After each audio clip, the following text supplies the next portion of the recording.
remembering me, discover and see all over the world.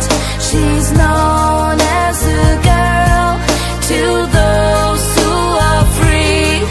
The mind shall be key, forgotten as the past, 'cause history will last.